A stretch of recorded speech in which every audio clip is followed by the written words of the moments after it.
Hey there, Mama, and welcome back to the Mom's Overcoming Overwhelm podcast, episode number 218.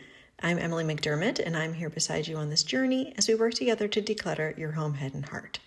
So, have you ever walked into a room and immediately felt stressed out? You're snapping at your kids, you feel mentally fried, probably while you're listening to the podcast. So we know that clutter affects our health, it affects our stress levels, but it also really affects our energy. And today I'm going to be speaking with Danielle.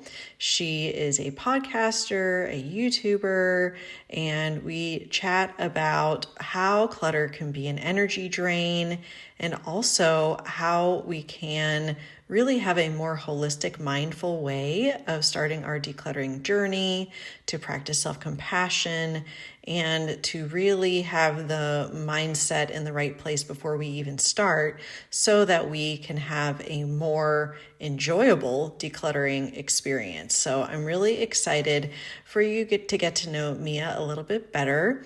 And without further ado, grab the notebook and pen and let's dive into today's conversation with Danielle.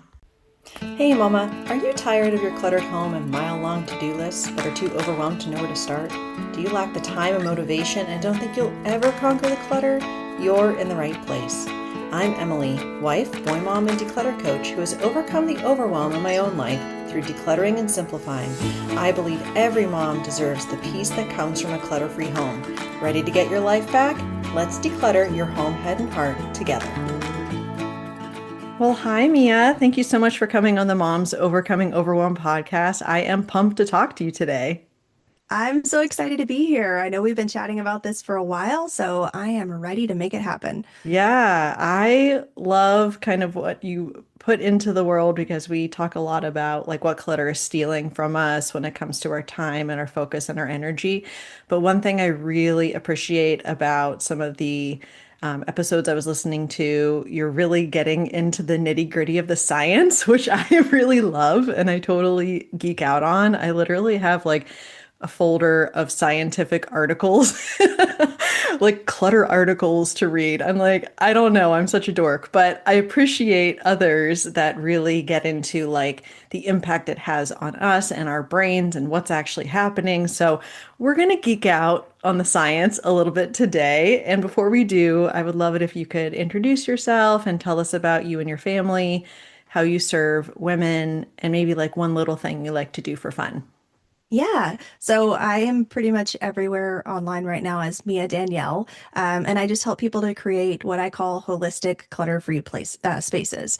So, I started off really digging into minimalism and I kind of found that there is a balance between having like too little and too much, and to me, I consider that to be our holistic balance.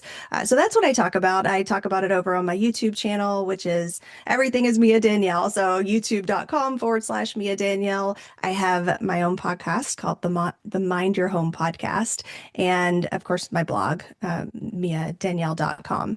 And so family wise, I have kind of an interesting, I suppose, family setup. My oldest two kids are now 17 and 19. My very oldest is almost 20. I still can't believe it. And then my youngest is about to turn 3. So we have quite the spread. Myself, my husband, and then these three kiddos. One of them who's kind of like in between going off at college and then popping back at home every other week or so. And then we have our pup Charlie. So we just are living the dream over here. Pretty, I stay home with the toddler, and we have fun during the days in between me trying to sneak in time to work and do my thing on the back end. So that's kind of what my days look like. You asked what I'm into. I love reading. So I would say that my days are in between either reading or working/watching my toddler. Watching the toddler can sometimes be a full-time job, right? All Dep- the time, it could be a full-time yeah, I job. know. Depending, I'm trying to think. I'm like, oh yes, I remember those days, and I have friends that are in the midst of it, and just like we're talking about energy. I mean, we don't need any additional energy loss from clutter because we need it to be chasing our children around. Oh my goodness, yes. Well, that's fun though, just to kind of, I mean. my kids are very close in age, but to kind of have the dynamic of like having that big of a spread must be kind of like an interesting thing. But yeah, I love that. And I'm just curious, and this is interesting now because I don't think I realized I knew you had teenagers, but I didn't know that you had the 3-year-old. So maybe you have a more recent example of when you were overwhelmed in your motherhood. But if you could maybe give us an example of recent or not recent, something wasn't working. You were like, oh my gosh, I can't deal with this anymore. Something needed to change. And if you could bring us back to that time, like what was going on and what did you end up shifting? You know, I have to say things are so much easier now than they were when my oldest were this age. In fact, the most pivotal moment that I can think of was when my oldest two were about the same age as my youngest is now. Now I have so much support, you know. My husband is super supportive. He's not the father of the oldest two, but he's just taken over, being such a wonderful dad to all three of the kids. And he is so supportive, and his parents are so supportive. And I just have all of this support now that I didn't necessarily have before. So when my oldest two were about 2 and 4 was when I was going through just a whirlwind of, depression and anxiety. I was a single mom at the time. I should start with that. So obviously, there was a lot more on my plate trying to raise toddlers and elementary school kids as a single mom. And at the moment where I was selling the house that I had built from the ground up, I was loading all of my stuff into this envoy with my two kids in the back and all of the worldly possessions that we could possibly fit on this envoy. I remember having this thought with myself that I'm going to have a space that is supportive because I don't have any other support where I'm going. I was moving to a different state where I had no family. I didn't have any friends or connections. And so it was all going to be very much and very heavily on me to hold it all together and to make sure we had this support and this structure. And that really is what kicked off my whole journey, I guess you could say, down this path of being highly and intentional and paying so much attention to what I'm surrounding myself with, to my environment. It's not all about clutter. I think that clutter is a big hurdle that a lot of us have to work through just as a part of creating that supportive environment.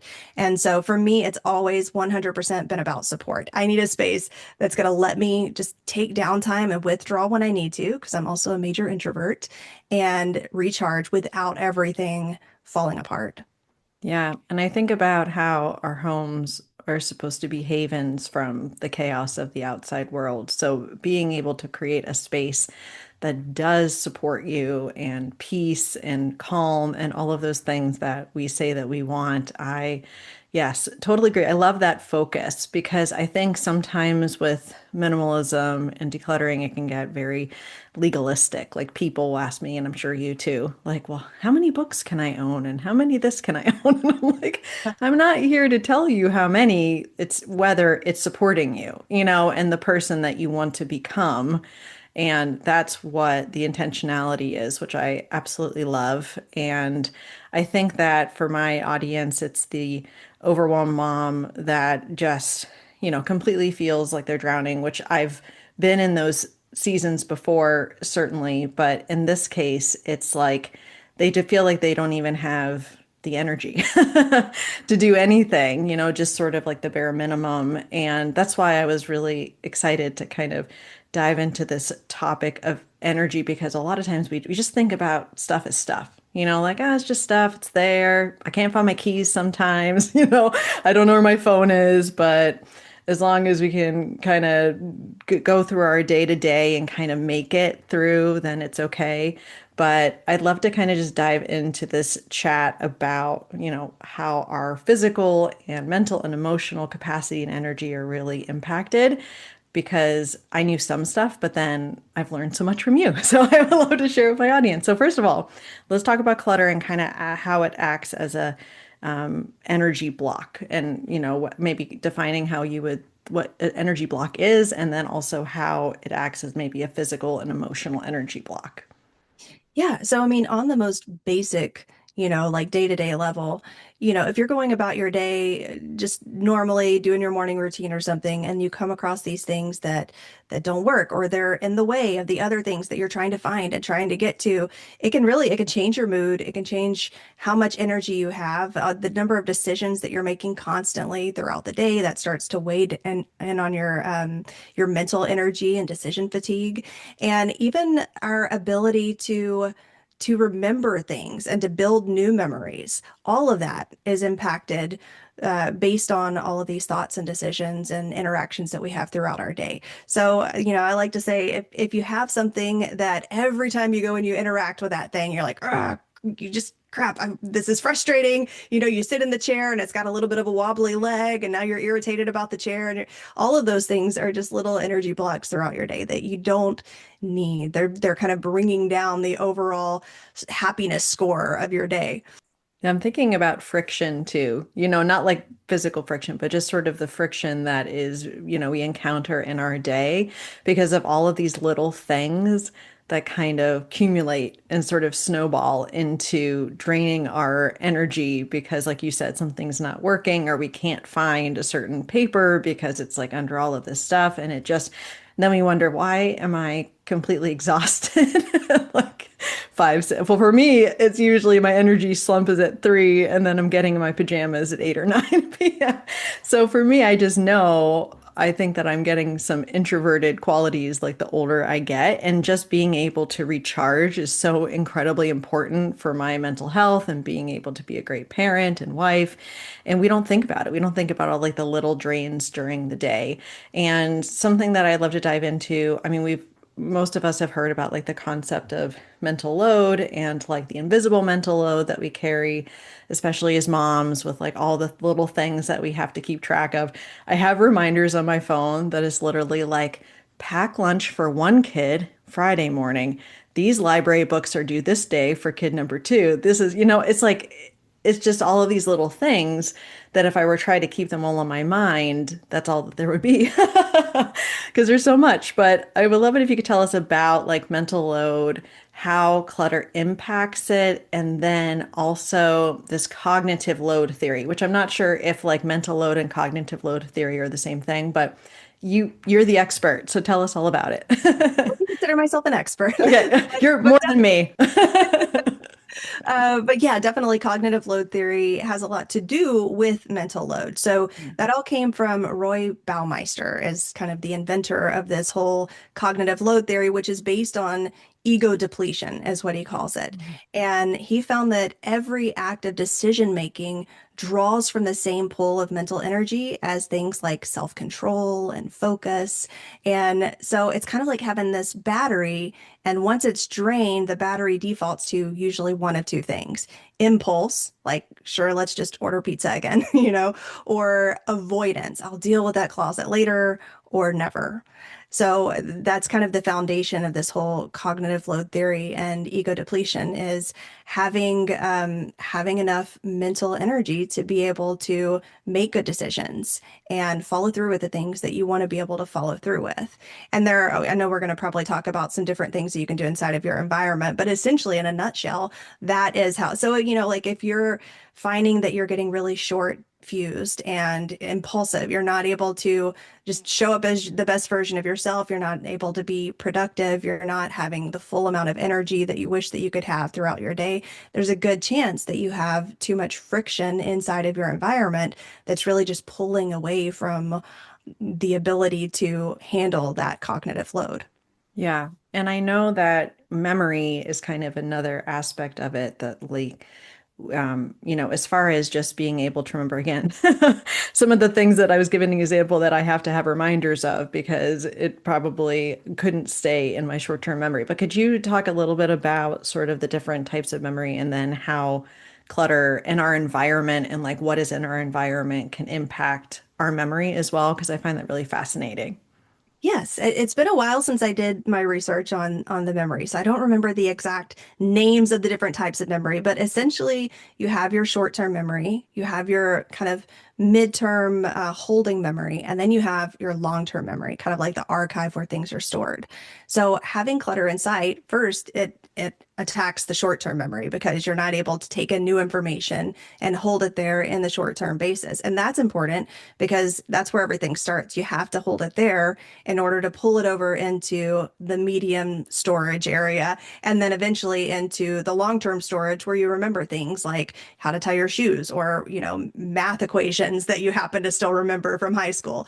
And so having distractions and having things that are pulling, like we said, that cognitive load, pulling all of that attention and all of that energy away from your ability to healthily absorb new information and hold on to it. Like your brain needs a certain amount of energy and brain power to be able to do that.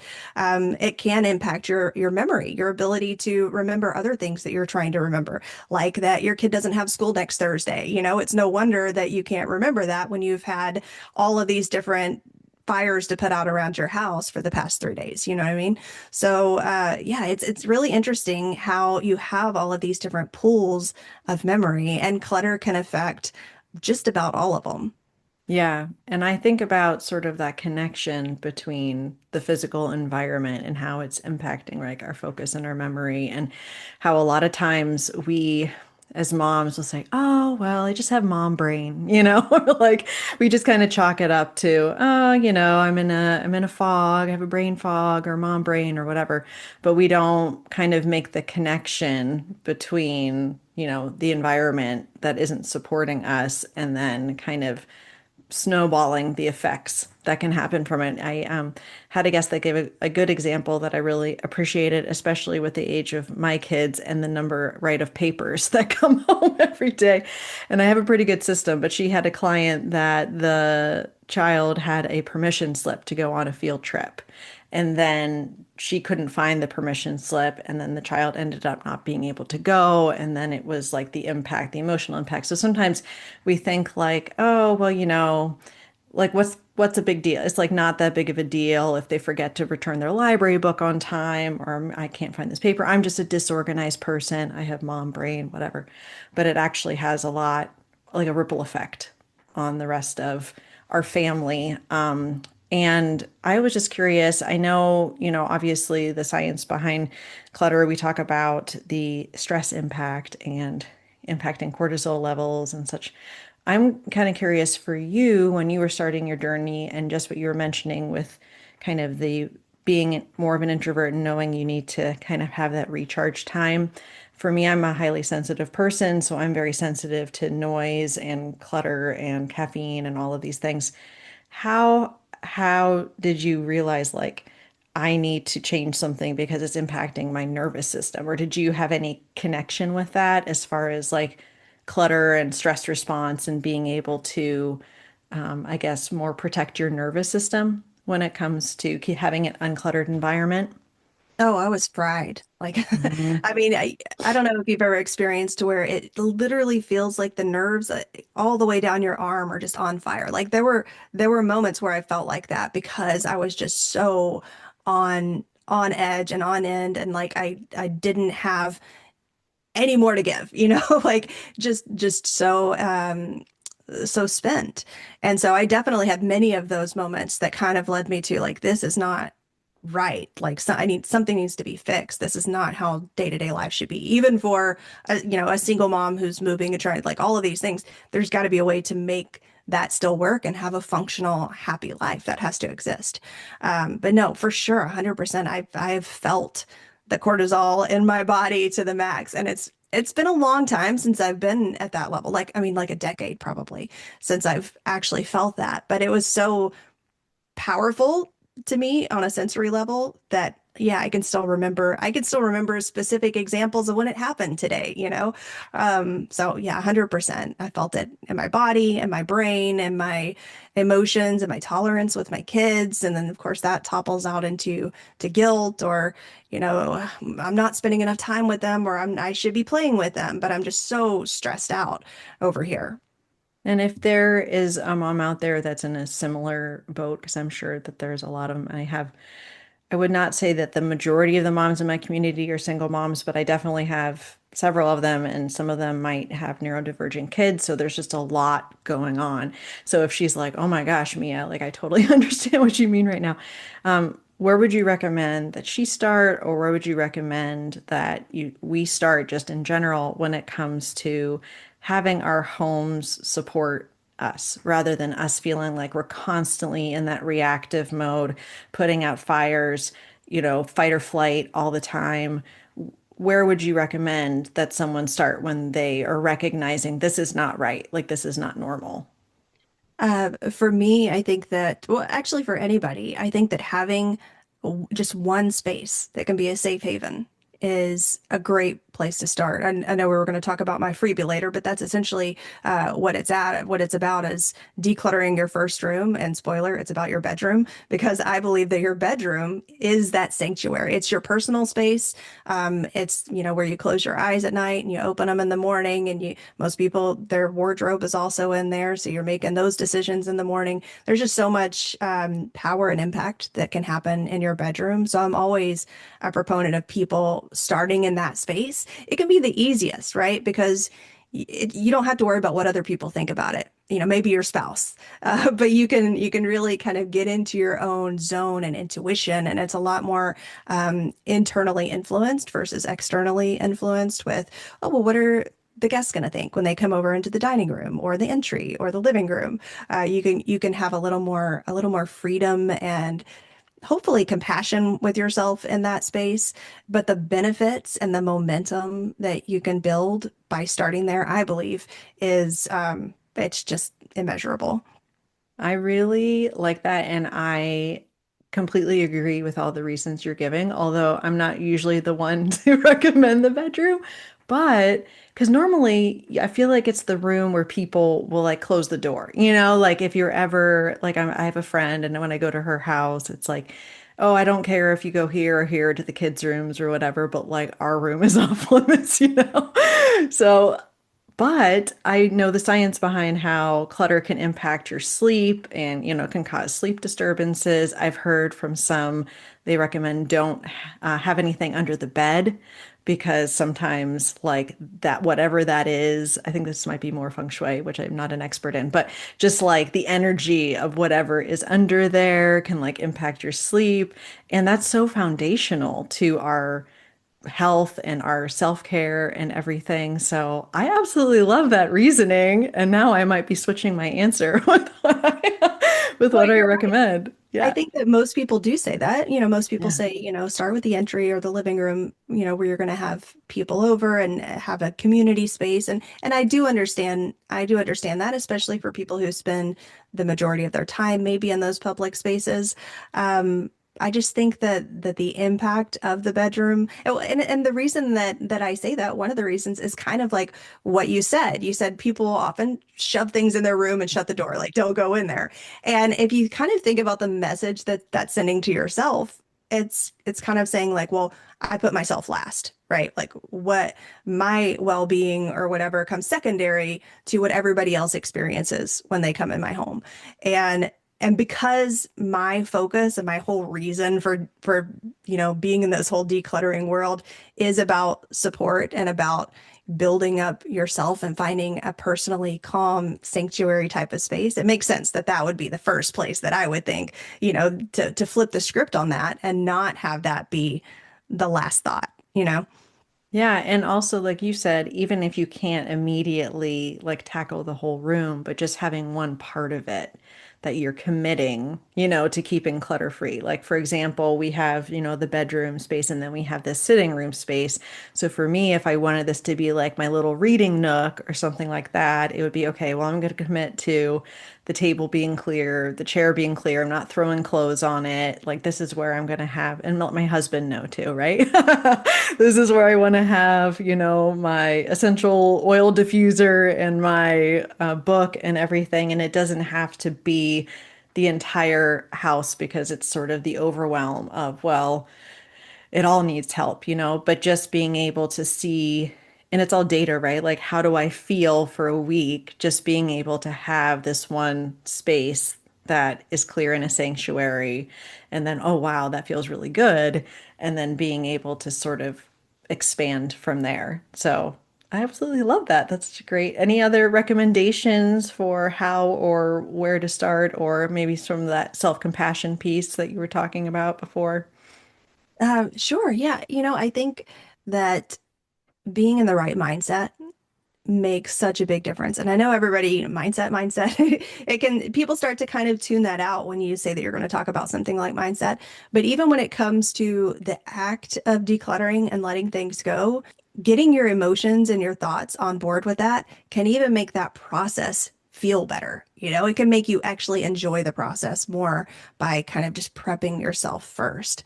So, regardless of what kind of action you're going to take, or, maybe you're feeling like you have a lot of that extra cortisol and you're about to step out your bedroom door for the morning and you know that it's all going to be like everything's going to be coming at you, just taking that moment to take some deep breaths and try to do whatever works for you to get your mind in that right space, that optimistic space or that productive space or whatever, whatever it is that works for you. So, I mean, for me, even things like we know these things, taking a walk, right, can completely reset you. There have been so many scientific and psychological studies about just seeing a certain amount of greenery every day or getting enough sunshine every day without you having to really do anything but step outside.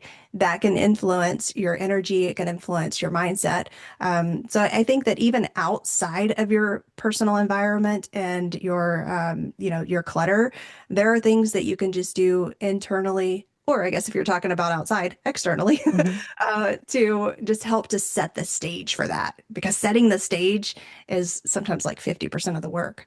Yeah, and I agree, like the way that you talk to yourself during the process. I mean, really for anything. I think about, when I wake up in the morning and I don't necessarily want to go down in the basement and work out, and I'm like lifting weights and I'm like half asleep, and then I'm like, okay, I'm strong and I'm getting stronger. I'm strong and I'm getting stronger. Like I have to kind of tell myself some of these things and then maybe saying something like, I deserve a house or I deserve a home that supports me or something, like just having something very simple that you're remembering. It doesn't have to be like a long, 15, 20-minute journaling affirmation process, but just like having something to sort of grab onto to remember, like, okay, this is sort of like you said, the mindset, the intention that I'm setting for the day in my home.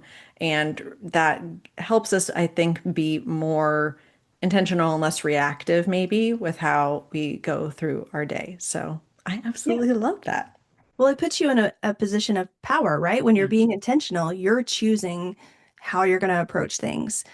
In a sense, you're choosing at least a little bit how you're going to feel. I don't think that you can always necessarily dictate how you're going to feel at any given moment, but you can kind of sway that in your favor, right? By being intentional and thinking about those things. And then, yeah, of course, there are tons of things you can do inside of your space. And I think that probably, space-wise, aside from where to start, focusing on something like systems instead of solutions is just a huge way to really set yourself up for long-term success. Um, whenever you set a system, you're saving yourself future decisions and future energy being burned, you know, possibly years into the future. I'm not saying you can't tweak or adjust your systems, but it's definitely a major impact. And so that's something that I've over the past probably 5 years or so, I've really started focusing on even more than what I'm getting rid of is systems for how to keep things, maintained, how to keep things functioning and flowing. It's kind of like that engine that runs in the background all the time. Yeah, and I think that's such a great reminder because frequently, kind of similar to the legalistic, like how many spoons should I own conversation. It's like, well, what stuff do I need to like keep myself organized? And it's like, well, it's not necessarily the stuff, it's the system, right? It's like having the system in place so that you're able to do that maintaining or to be able to keep up with kind of like that, the basic things of life. Like it doesn't have to be the perfect tool that all of a sudden is going to cause everything to be better if you're not actually implementing a system that works for you over the long term. Like you said, like that it's something that you've intentionally thought about so that it's a sustainable system rather than, oh, well, I'm just going to get this like organizer thing and it's going to magically make my life better, which it doesn't. Yeah, there's a difference between solving today's problems and Yeah. today's decisions and solving the pattern that's keeping you drained. If you can solve that pattern, then Mhm. it's like exponential results. And I mean, we've literally gone through the effort of creating systems, even in some really silly things. Like when my oldest two, who I said are almost a, my middle child is almost an adult. She'll be turning 18, my oldest will be turning 20. But during those kind of middle teen years where there's a lot of ambiguity and a lot of it depends on the maturity of the kid as to what you'll allow them to watch or to do. For me at least, I felt like there was just a lot of ambiguity in those middle teen years. And so one system that actually I think my husband came up with was okay, if there's something that they want to watch, instead of us draining all of our energy and doing this deep dive and doing all this research, like, is this appropriate? Is this not appropriate? We set up a system that if you can read the parent guide to us out loud, then you're probably mature enough to be able to watch that. If you look at it and you're like, no, I'm not going to read this to you, then you shouldn't be watching, those little systems. And it worked, you know. Yeah. My youngest didn't even watch a rated R movie for years just because she did not want to have to read that parent guide to us.